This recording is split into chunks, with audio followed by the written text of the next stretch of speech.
जय हिंद दोस्तों, आप सभी का हमारे चैनल पे स्वागत है। आज के इस वीडियो में हम डिस्कस करेंगे जो बचा हुआ टाइम है हमारे पास कि 1 दिसंबर से आपको अपनी प्रिपरेशन कैसे करनी है एग्ज़ाम को लेकर, स्पेशली बोर्ड एग्ज़ाम को लेकर। तो उसका मैं आपको टाइम टेबल देने जा रहा हूँ। ये मोस्ट डिमांडिंग वीडियोस थी। अभी 1 दिसंबर आने में कुछ दिन बचा हुआ है। चीज़ों को ऑप्टिमाइज़ करने के लिए, अब इम्प्लीमेंट करने के लिए कुछ टाइम हमें देना होता है। ये टाइम टेबल आप देख लो। आप 1 दिसंबर से क्या आज से ही शुरू कर दो, ठीक है। आपके लिए बेस्ट रहेगा। अभी तक आपने जो भी किया, आपने चैटिंग की, आपने दोस्तों के साथ घूमने गए, जो कुछ भी किया, अब सब चीज़ों को हमें रखनी है साइड पे, क्योंकि हमारा एग्ज़ाम अच्छा दिसंबर का महीना है यार। अभी नहीं पढ़ोगे तो कब पढ़ोगे? क्योंकि जो टाइम चला जाता है ना, वो वापस मुड़ के कभी नहीं आता।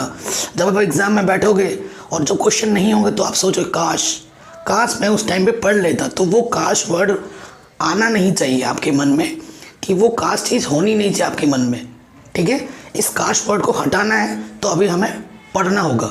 और जब आप पढ़ोगे तभी आप फोड़ोगे, अन्यथा नहीं हो पाएगा, ठीक है। इस टाइम पे आके सबसे मेन प्रायोरिटी हमारी ये होनी चाहिए कि दिसंबर तक, अभी भी अगर आपका सिलेबस कंप्लीट नहीं हुआ है ना, दिसंबर तक आपको आपका 100% सिलेबस कंप्लीट करना है। चाहे वो आपके पास कोई भी सब्जेक्ट क्यों ना हो, मैथ हो, हिंदी हो, इंग्लिश हो, हर एक सब्जेक्ट का आपको कंप्लीट करना है, ठीक। देखो, आपके पास मेनली 5 सब्जेक्ट होते हैं, जिनमें से कुछ इजी माने जाते हैं। जैसे कि मैं क्लास 10 की बात करूं, ये जो टाइम टेबल मैंने बनाया है वो क्लास 10 के हिसाब से बनाया है, लेकिन कुछ सब्जेक्ट को अगर रिप्लेस कर दें क्लास 12 वाले, जैसे फिजिक्स, केमिस्ट्री, ठीक है ना। मैथ तो मैथ की जगह रहेगा। बाकी फिजिक्स, केमिस्ट्री से आप एसएसटी और साइंस को अल्टरनेट चेंज कर सकते, तो वो आपका भी बन जाएगा, ठीक है। मैं आपको बताना चाहता हूँ, मेन चीज़ है अभी आपका सिलेबस निपटाओ। किस तरीके से पढ़ना है पूरा इस वीडियो में बताऊंगा। वीडियो को शुरू से लेकर एंड तक देखना, तभी आपको फ़ायदा मिलेगा। बीच में कहीं पे स्किप कर दोगे, कोई काम की नहीं रहेगी इस वीडियो। और इस वीडियो को पूरा देखने के बाद आपको भी कॉन्फिडेंस फील होगा कि हाँ, मैं भी कर सकता हूँ, मैं भी कर सकती हूँ। स्ट्रैटेजी को भी हम डिस्कस करेंगे, ठीक है। तो सबसे मेन चीज़ देखो, अभी आपको ना थोड़ा जल्दी उठना पड़ेगा। मेरे जल्दी उठने का मतलब ये नहीं कि रात के 3 बजे उठ जाओ, 4 बजे उठ जाओ, नहीं। मैं आपको प्रॉपर सोने का टाइम दूंगा। इस टाइम टेबल में आप अच्छे से सोनो, आपकी 7-8 घंटे की नींद पूरी होगी। क्योंकि एक अच्छे शरीर में एक अच्छे मस्तिष्क का निर्माण होता है, ठीक है। साइंटिफिकली मस्तिष्क तो सबके पास सेम है, लेकिन उसका यूटिलाइज हम नहीं कर पाते। सबकी IQ समान नहीं होती है। तो जो मैं सबसे पहले मैं बात करूँगा कि आपको सुबह कितने बजे उठना है। 5 बजे। 5 बजे ना तो ये सबसे जल्दी है, ना ही लेट है। प्रॉपर टाइम है, एवरेज टाइम है। हर एक बच्चा 5 बजे उठ सकता है। जो उठता भी नहीं है वो भी उठ जाएगा, ठीक है। तो देखिए, शुरू करते हैं। मैंने हर एक डे के लिए टाइम टेबल बनाया, हर एक डे, मंडे से लेकर संडे तक, ठीक है। अब उसको देखो। सबसे पहली चीज़ क्या है, जब आप पढ़ने बैठोगे आपको NCERT को ज़्यादा फोकस करना है। अगर आपका बोर्ड एग्ज़ाम है ना, अगर बोर्ड एग्ज़ाम की बात हम करें तो बोर्ड एग्ज़ाम में ज़्यादा क्वेश्चन NCERT से पूछे जाते हैं। कहाँ से? NCERT से, ठीक है। बस आपको NCERT को रीड करने का कला पता होना चाहिए। NCERT को ढंग से रीड करो। जब भी पढ़ने बैठो आपके पास एक नोटबुक हो अपनी, ठीक है।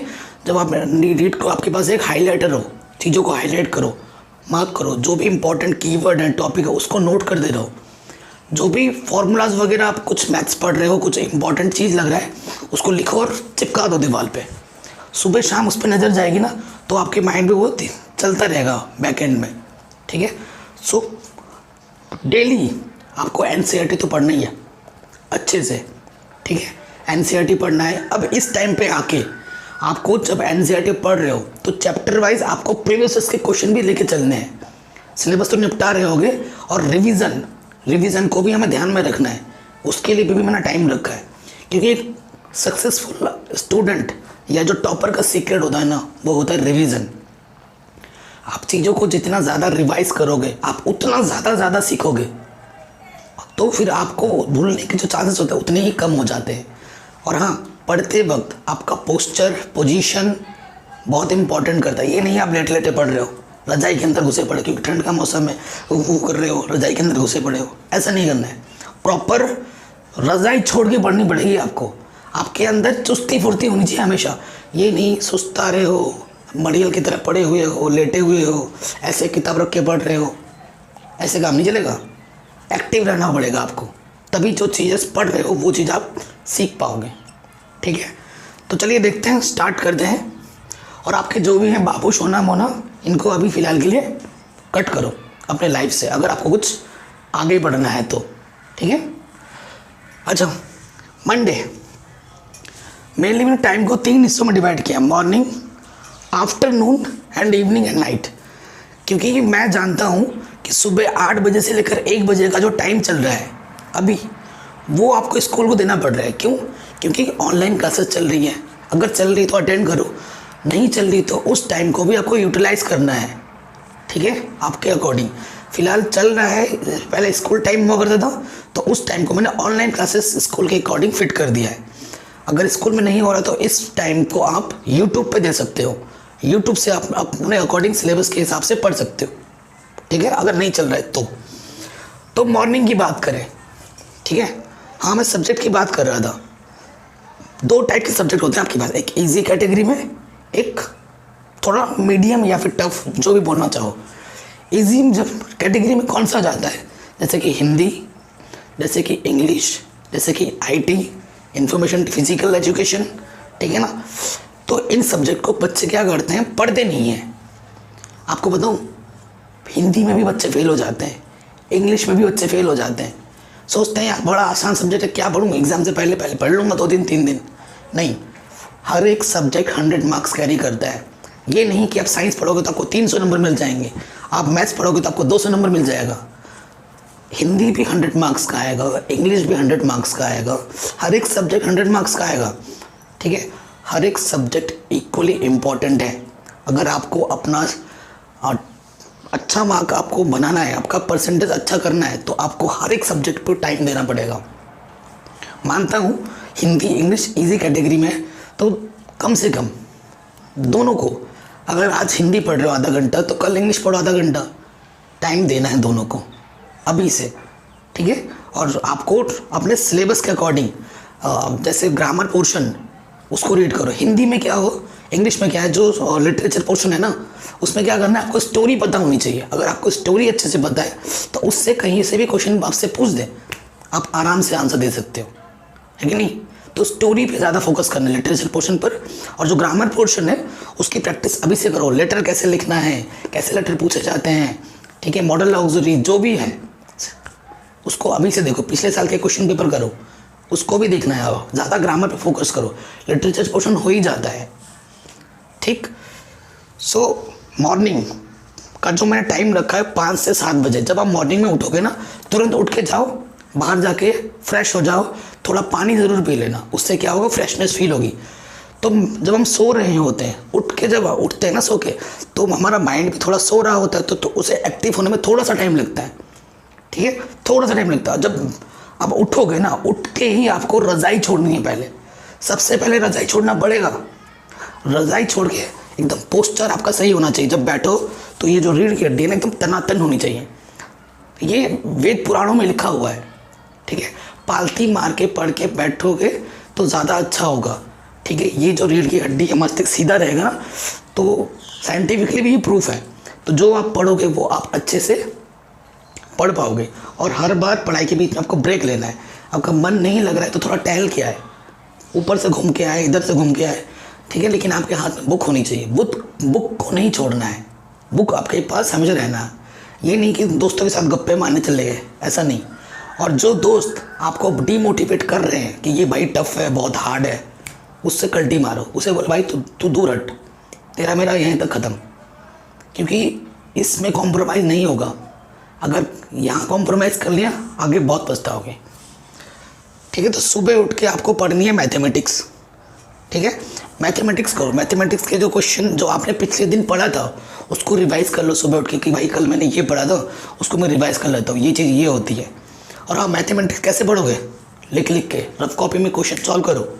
ठीक है, और पर्टिकुलर क्वेश्चन के लिए, हर एक क्वेश्चन के लिए एक बॉक्स बनाना कि इस क्वेश्चन में ये चीज़ ज़रूरी है, उसको बॉक्स में रखो, इसमें ये फॉर्मूला है। हर क्वेश्चन के लिए मैं बोल रहा हूँ। अगर आप मैथ्स के नोट्स नहीं बना रहे हो ना, सबसे बड़ी गलती कर रहे हो। मैथ्स में बहुत इंपॉर्टेंट होता है नोट्स बनाना। नोट्स बनाओगे मैथ्स में इंटरेस्ट बढ़ेगा और मैथ्स में भी आप फोड़ के आओगे 100 में से 100। ठीक है, तो सुबह उठ के आप मैथमेटिक्स पढ़ो। मैथमेटिक्स पढ़ो, कितना पढ़ो वो आप पे डिपेंड करता है कि आपको कितना आ रहा है, कितना सिलेबस पीछे है। मैं कहूँगा 45 मिनट पढ़ना मैथ्स सुबह, और 1 घंटा 15 मिनट आपको साइंस पढ़ना है। ठीक है, 1 घंटा 15 मिनट आपको साइंस पढ़ना है। और ये जो बना रहा हूँ टाइम टेबल, वो अदर क्लासेस के सब्जेक्ट इसको रिलेट कर सकते हैं, सब्जेक्ट को चेंज करके अपने हिसाब से टाइम टेबल को सेट कर सकते हैं। ठीक, तो सुबह मैथमेटिक्स पढ़ो, उसके बाद 1 घंटा 15 मिनट साइंस पढ़ो। ये आप 45 मिनट पढ़ लो और इसे 1.150 मिनट पढ़ लो आर, मतलब 1 घंटा 15 मिनट पढ़ लो। सुबह मैं आपको दे रहा हूँ 2 घंटा। ठीक है, ऐसे पढ़ो। फिर क्या करना है, 7 से 8 जब होगा आप फ्रेश हो जाओ, थोड़ा घूम फिर लो, टहल लो, नाश्ता कर लो, थोड़ा सा बैठ जाओ, सुबह की न्यूज़ देख लो, फ्रेश हो जाएगा इससे माइंड। और फिर आपकी जो ऑनलाइन क्लासेस होती है 8 से 1 वो अटेंड करो। ठीक है, अब अल्टरनेट डे चेंज कर रहा हूँ मैं, सुबह की एक्टिविटी को डिस्कस कर रहा हूँ पहले। अब आपको डेली ही इसी को फॉलो नहीं करना है, थोड़ा थोड़ा चेंज भी करते रहना है। दूसरे दिन भी मैंने रखा है मैथमेटिक्स प्लस एसएसटी कर दिया है साइंस की जगह पर, कि एसएसटी भी एक रीडिंग वाला सब्जेक्ट है। रीडिंग वाले सब्जेक्ट को हम सुबह, क्योंकि सुबह हम जब पढ़ते हैं वो चीज़ें हमारे माइंड में बैठ जाती हैं। ठीक है, इसीलिए मैंने रीडिंग वाले सब्जेक्ट को सुबह रखा है, उसको ज़्यादा इंपॉर्टेंट दे रहा हूँ मैं। ठीक है, तो सुबह आप mathematics plus SST, mathematics starting में इसलिए रख रहे हैं ताकि आपका दिमाग वो एक्टिव कर सके। जब आप लिखोगे ना तो आपको बोरियत फील नहीं होगी, आपको नींद नहीं आएगी। ठीक है, आंखों में नींद नहीं आएगी, इसीलिए मैं मैथमेटिक्स को पहले वो लिख रहा हूँ। उसके बाद नेक्स्ट साइंस पढ़ लो, साइंस के न्यूमेरिकल लगाओ, फिर साइंस का सब्जेक्ट पढ़ो। और उसके बाद एक दिन, बाकी के ये जो 3 दिन है ना, उसमें हम क्या कर रहे हैं, हिंदी, इंग्लिश या फिर कंप्यूटर साइंस, जो भी आपके पास फिजिकल एजुकेशन, उसमें से अल्टरनेट एक एक चेंज करो। हिंदी पढ़ सकते हो, इंग्लिश पढ़ सकते हो, साइंस पढ़ना है। फ्राइडे को भी साइंस पढ़ा, Hindi, English, computer alternate change किया। सैटरडे को मैथमेटिक्स और साइंस फिर से लगा दिया। संडे की सुबह को मैं आपको पूरा रेस्ट करने दे रहा हूँ भाई। 6 के 6 दिन, एक जो मशीन होता है ना उसको भी रेस्ट चाहिए, और हम तो इंसान हैं। तो मैं आपको संडे को सुबह से पूरा रेस्ट दो, मस्त सो जाओ, क्योंकि बॉडी को माइंड को भी थोड़ा बहुत रेस्ट चाहिए होता है। संडे रेस्ट किया, ठीक है, पूरे हफ्ते की थकान दूर हो जाएगी। लेकिन वो रेस्ट जो पीरियड रखा है मैंने संडे का, वो आपको सिर्फ सुबह तक के लिए रखा है, क्योंकि टाइम बहुत कम है हमारे पास। अब आ जाओ आफ्टरनून में, क्या हमारा शेड्यूल होना चाहिए। आफ्टरनून मतलब 1 बजे के बाद। कई बच्चे 1 बजे से लेकर 2 बजे तक का मैंने टाइम रखा है। आप अपना टाइम निपटाओ, उसके बाद खाना खाओ, थोड़ा लेट जाओ, सो जाओ, क्योंकि थकान हो जाती है, रेस्ट ले लोगे आप। 1 से 2 बजे तक का रेस्ट पीरियड रखा है, उसमें लंच भी होगा, आपका रेस्ट भी होगा। 2 बजे से उठो। कई बच्चों ने अभी आसपास कोचिंग लगा रखी होगी।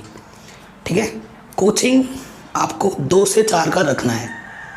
ठीक है, इस टाइम का ही रखना, अगर नहीं हो तो रखो भाई। ठीक है, 2 से 4 का कोचिंग रखो। और अगर किसी का कोचिंग नहीं है तो इस टाइम पे वो अपने हिसाब से एनसीईआरटी पढ़ सकता है, अपने प्रीवियस जो नोट्स हैं, नोट्स अपने सब्जेक्ट के हिसाब से बनाए होंगे, उस नोट को रिवाइज कर सकता है, क्वेश्चन आंसर को लर्न कर सकता है। ठीक है, अपने प्रॉपर नोट्स बना सकता है, प्रीवियस इसके क्वेश्चन को लर्न कर सकता है। कब से कब तक? 2 से 5 तक। आई बात समझ में? इस टाइम पे मैं सोच रहा हूँ मैक्सिमम बच्चों के ट्यूशन चलते हैं ऑफलाइन या फिर ऑनलाइन, जो भी लगा रखा है उन्होंने, उस हिसाब से मैं इसको मैनेजमेंट कर रहा हूँ। तो देखो मैंने क्या लिखा है, 1 से 2 तो लंच है और रेस्ट है, 2 से लेकर 4 तक कोचिंग, जो भी आपका काम है। और आपको बाकी 2 से 5 में आपको एनसीईआरटी रीड करनी है अच्छे से, प्रॉपर है, मार्कर लगाओ, प्रॉपर नोट्स बनाओ, एक्स्ट्रा कीवर्ड ढूंढो, आपकी नोटबुक को पढ़ो, उससे क्वेश्चन आंसर लर्न करो, आपके खुद के नोट्स बनाओ एक्स्ट्रा, जो भी इंपॉर्टेंट आपको लग रहा है। उसके साथ साथ प्रीवियस के क्वेश्चंस को भी चैप्टर वाइज रीड करते जाना अभी। ठीक है, हर सब्जेक्ट के लिए आप क्वेश्चन बैंक खरीद लेना, जिसमें प्रीवियस के क्वेश्चन विद आंसर्स हों। आपको अगर एग्जाम में फोड़ना है तो ये स्ट्रेटजी फॉलो करनी होगी। प्रीवियस के क्वेश्चन बार बार रिपीट भी होते हैं बोर्ड एग्जाम में। ठीक है, और बाकी जो भी आपका होमवर्क मिला है इस टाइम पे पूरा करना है, इस टाइम पे आपको पूरा करना है, मतलब 2 से 5 के बीच में। पढ़ना भी है, बाकी छोटे मोटे जो भी होमवर्क है उसको निपटाना है। मैथ का क्वेश्चन हो, साइंस का कुछ क्वेश्चन न्यूमेरिकल हो, ठीक है, कुछ लर्न करना हो, कुछ लिखना हो, तो वो निपटाओ इस टाइम पे। फिर मैं आपको रेस्ट दे रहा हूँ क्योंकि रेस्ट बहुत ज़रूरी है, ठीक है। लगातार काम नहीं कर सकते। 5 से 6 इवनिंग टाइम में मैं आपको दे रहा हूँ, थोड़ा बहुत स्पोर्ट्स खेल लो, क्रिकेट खेल लो, अपने दोस्तों के साथ टहल लो, क्योंकि बहुत ज़रूरी है, रेस्ट भी बहुत ज़रूरी है। इवनिंग में आप रेस्ट कर सकते हो, स्पोर्ट्स खेल सकते हो, सोशल एक्टिविटी या फिर व्हाट्सअप चलाना चाह रहे हो, अपने दोस्तों से थोड़ा बात करना चाह रहे हो, कर लो, ठीक है। लेकिन हर चीज़ लिमिट में होनी चाहिए, लिमिट में रहना बहुत ज़रूरी है। ये चीज़ हो गई। तो ये एक्टिविटी मैंने रखी है किसके लिए? आफ्टरनून के लिए। चलिए अब हम शिफ्ट कर रहे हैं इवनिंग एंड नाइट। ये भी इम्पॉर्टेंट है। 6 तक हो गया, 6 बजे बैठ जाओ पढ़ने। 6 से 7 आप सोशल साइंस पढ़ो, लर्न करने वाला, या फिर साइंस पढ़ो, सोशल साइंस। उसके बाद 7 से 8 साइंस, 8 से 8:30 आप हिंदी या फिर इंग्लिश में से किसी एक को पिक कर लेना। फिर से रिपीट कर रहा हूँ, 6 से 7 सोशल साइंस डेली का ही है, 7 से 8 साइंस, 8 से 8:30 हिंदी या फिर इंग्लिश। अल्टरनेट, एक दिन हिंदी पढ़ो तो दूसरे दिन इंग्लिश, ऐसा चलना है। या फिर फिजिकल एजुकेशन जो भी आपका है, या फिर इंफॉर्मेशन टेक्नोलॉजी जो भी आपका बस सब्जेक्ट होगा वो। 8:30 से 9 तक आपका डिनर होगा, ठीक है। 9 से 9:30 फिर आपको मैं रेस्ट दे रहा हूँ, आधा घंटा रेस्ट करो। आधा घंटा खाने में नहीं लगता, डिनर में, क्योंकि वो टाइम आपको फैमिली के साथ भी थोड़ा बैठना है, अपने पेरेंट्स से बात करना है, उससे आपका माइंड फ्रेश हो जाएगा। अपने मम्मी के साथ, अपने भाई के साथ, अपने दोस्त आपको अच्छे बनाने होंगे इस टाइम में, पहले बता रहा हूँ। उनके साथ बात करो तो उससे आपका मूड फ्रेश होगा, आप थोड़ा फ्रेश फील करोगे। फैमिली के साथ इंटरेक्शन भी बहुत ज़रूरी है। और जो हमारी फैमिली है ना, उनका भी रिस्पॉन्सिबिलिटी बनता है कि वो भी अपने स्टूडेंट को मोटिवेट करें, ज़्यादा प्रेशर ना बनाएं उन पर, ठीक है। फिर आप 9:30 से 11 बजे तक पढ़ना है भाई। इस टाइम पे 11 बजे तक तो पढ़ना पड़ेगा ना। अब नहीं पढ़ते थे, पहले सो जाते थे जल्दी, लेकिन अब आपको पढ़ना है, सिंसियर तरीके से पढ़ना है। 9:30 से 11 बजे तक आप मैथ के क्वेश्चंस करोगे, क्योंकि देर रात, जैसे जैसे रात होती है ना, हमें नींद आने लगती है, और जब नींद आती है तो हम लर्न करने वाले सब्जेक्ट पे ज़्यादा फोकस नहीं कर पाते हैं। इसी वजह से मैंने इस टाइम को मैथ के लिए रखा है, ठीक है।